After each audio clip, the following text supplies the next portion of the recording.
How's it going, everyone? So I'm back with a video on corporate wireless and Sims. It's probably one of the most beneficial videos. It's got a lot of simulations, and also one of the big ones is the corporate wireless. So first one is secure network access for corporations, businesses, known as enterprise. Enterprise mode, which should be used by businesses and organizations, and is also known as the Radius 802.1x, 802.11i, or EAP mode. It provides better security and key management and supports other enterprise-type functionality, such as VLANs and NAP. However, it requires an external authentication server called a Remote Authentication Dial-In User Service, also known as Radius, server to handle the 802.1x authentication for users. To help you better understand the process of setting up the WPA2 Enterprise and 802.1x, here's basic overall steps. Choose, install, and configure a Radius server, or use a hosted service.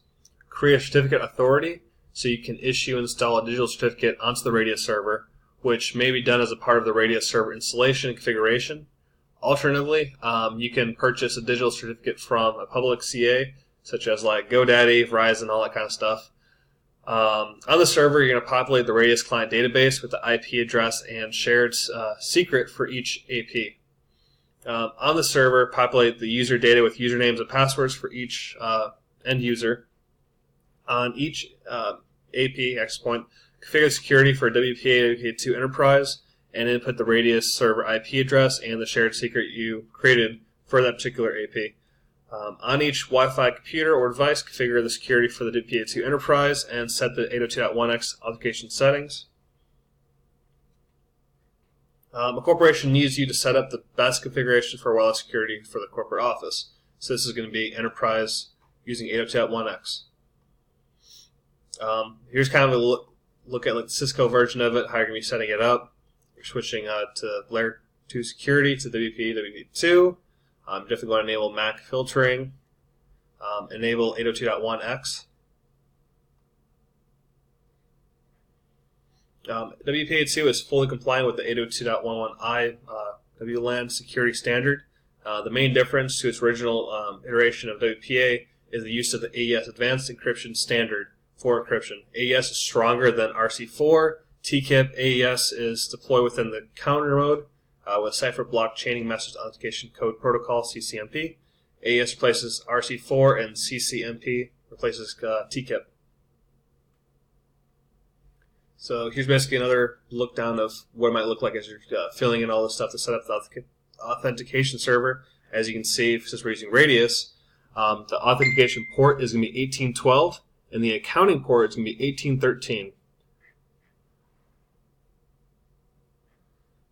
You want to make sure you disable the SSID broadcast. That way you're not giving out your internet to everybody, or they're not being able to see it.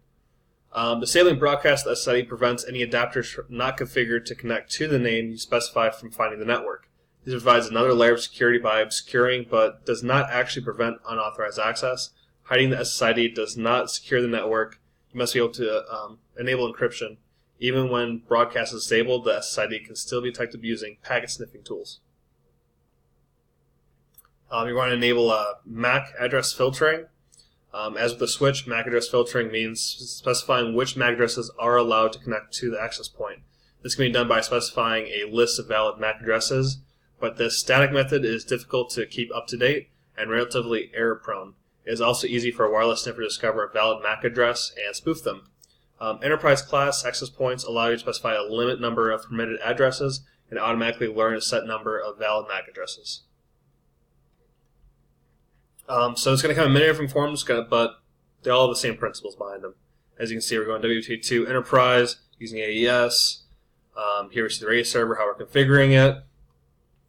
As you see, the Radius port 1812 right here. Again, 1812. It all looks different depending on what kind of setup you're using, but all basically the same principle.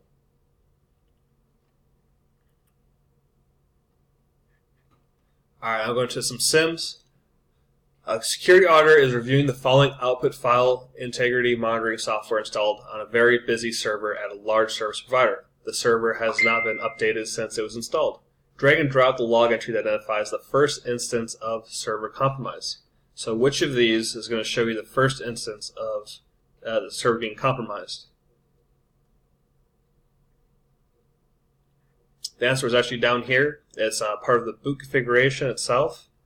And as you can see here, so the boot config file should be the same each time because you're just booting off the network or booting off of a hard drive or however you have it set up. As you can see, it changed right here at 3:30. So that's the first instance of it being compromised. Configure the Radius server using a secure password of your choosing. So we're going to enable the Radius server. Choose a password. I use a 12-character, 1-cap, 2-number password. The authentication port, 1812. The encoding port, 1813. Kind of like we just talked about earlier with the WP2 Enterprise, using the Radius server for it. Here's a standard drag and drop for a floor plan. As we can see, we're dragging all the cable locks to the unsupervised lab to make sure no one's walking around with the laptops. All the employees' laptops have biometric readers to make sure they're the only ones to be able to log into those. In our office, you're going to have a proximity badge and a safe. The data center, that's where it's going to have a majority of the security features like the CCTV, proximity badge, man trap, locking cabinets, and biometric reader. Alright, determine the types of attacks below by selecting an option from the drop and drag list. Determine the types of attacks from right to specific actions. As you can see, we have a bunch of 1 through 10 different things that could be for these. But, alright, so for the phishing, it's an email sent to multiple users to a link to verify username and password on external site. Phishing. Phone calls made to CEO of organization on asking for various financial data. That is whaling. They're specifically targeting that. I'm just going to call them the whale. Phone calls made to individuals stating that there was an IT issue and asked for the user's password over the phone. Now, since it's over the phone and asks for passwords, it's vishing. The V. You're on a social media site and an instant message pops up from a friend with a link to a new breakthrough diet. It's considered spam. A friend, colleague asks you questions of personal nature, which could be considered a typical password reset question. That's social engineering. They're trying to engineer you into giving up that information. Alright, match these up. Help makes funny jokes and stuff to kind of remember each of these. So I kind of just, think of like a funny little anecdote basically to each of these. So for FTP, it's 21. I remember this by file transfer protocol at 21. FTP is small and comes first. Telnet, anyone over 23 doesn't use a telephone, so remember that. Kind of funny. SMTP, 25. It uses port 25 and 2 zigzags. SNMP, small military police think they're big and with port 161 and 162. Overcompensating. SCP-22, secure copy protocol. I don't know, copy of Taylor Swift was 22. TFTP, systems is TFTP. We like port 69. Just funny little things to remember, each of these. Alright, so we have another one of those instead of drag and drop, it's a click and drop. Each of these types of attacks. Just remember, spear phishing is an email spoofing fraud attempt that targets a specific organization seeking unauthorized access to confidential data. Hoax is the question is designed to make people believe that they are fake, like fake antivirus software is genuine. Phishing is the act of using a telephone in an attempt to scam the user and surrounding private information that will be used to identify theft. Phishing is the act of sending an email to a user falsely claiming to be an established legitimate enterprise in an attempt to scam the user. Phishing email will direct the user to visit a website where they will be asked to update personal information, such as password, credit card, social security number, bank account numbers, all that kind of stuff. Similar nature to email phishing, pharming seeks to obtain personal or private, usually financial-related information through domain spoofing. So we see here, spear phishing, attacker gains a confidential company information. Attacker posts a link to an antivirus software site, hoax. Attacker collecting credit card details, phone victim, vishing. Attacker mass mail produced information to parties have already opted out of receiving advertisements. It's phishing. An attacker redirects name resolution entries from legitimate site to fraudulent site, and that's farming. All right, so here's basically like we always see these questions, what you are, what you have, all that kind of stuff. So retinal scan, something you are. Smart card, something you have it on your person. Hardware token, again, something you have on your person. Password is something you know. PIN number, something you know. Fingerprint, something you are. And one of the ones that kind of fooled me on a question was they said they mailed a PIN to me. And I thought, oh, they mailed it to me, so I have a physical copy of it, therefore something I have. But no, if they mail a PIN to you, that means it's something you know because you know the information. You're not going to keep that note on you. So I might trip you up with that question. Place these steps in implementing a security policy in the appropriate order. So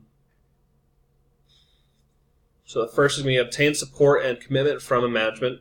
Number 2 is analyze risks to security. 3, implement appropriate controls. 4, review, test, and update procedures. All right, drop and drag the controls in the correct categories to show which are most and least effective in protecting against exploitation frameworks. So we're just attacking the fact that we're trying to least and most effective in exploitation frameworks. So most effective is intrusion detection system, antivirus software, and vulnerability scanning. The least effective is vendor diversity, end user training, and proximity card. Select the most appropriate tools or technologies to intercept traffic on the network. So drag and drop. On the switch, we're going to put port mirroring. And on the client, we're going to put protocol analyzer, also known as a sniffer. All right, develop an appropriate method for managing incidents by dragging each procedure into the correct phase of the incident response plan. Hopefully you don't have this on the test. It's a lot to drag and drop and memorize. But in the preparation portion, we have develop incident response plan, assign cyber incident response team, and establish clear, secure lines of communication. In identification detection, we have collate events logs to determine if the incident occurred. In the analysis, we have evaluate scope and impact of incident to determine response, and develop methods to define, categorize, and prioritize incidents. In containment, we have quarantine, sandbox, or remove affected systems. In eradication, we have take appropriate steps to remediate the incident affected system. Recovery, we have reconstitute system to live environment and monitor. And post-incident activity, we have perform lessons learned, meeting with CART, and analyze response. That's a whole lot to memorize, but each of these go with each of these categories. All right, we're going to do drag and drop appropriate cryptographic terminology, what the function is used for. So encrypt a plain text message, we use a public key. To decrypt an encrypted message, we use a private key. To make sure a message has not been tampered with, past the hash, we use a hash. Make sure the sender is actually the person who sent the message, digital signature. All right, place a private key in the most secure location. Not all feeds need to be filled. We're only going to put this in just one spot, and that is over the HSM. All right, match the feature with the correct authentication protocols and support them. Some features are used more than once. All right, so we have in the NTLM v1, we have can be used in past hash attacks. Passwords are in plain text, and it's a local network. In Kerberos, we have uses tickets, mutual authentication, and local network. In PAP, we have remote network, can be used in pass the hash attacks, and passwords are in plain text. In MS Chat version 2, we have uses tickets, mutual authentication, and remote network. All right, setting aside the issue of the firewall placement, position the appropriate element on the diagram to enable radius transactions. All right, so we have up here the AAA server. Down here we have the internal resources that we're connecting to. Right here we have the remote server, and then of course our client. So client going on the internet, remote server, accessing the AA server, and then the internal resources.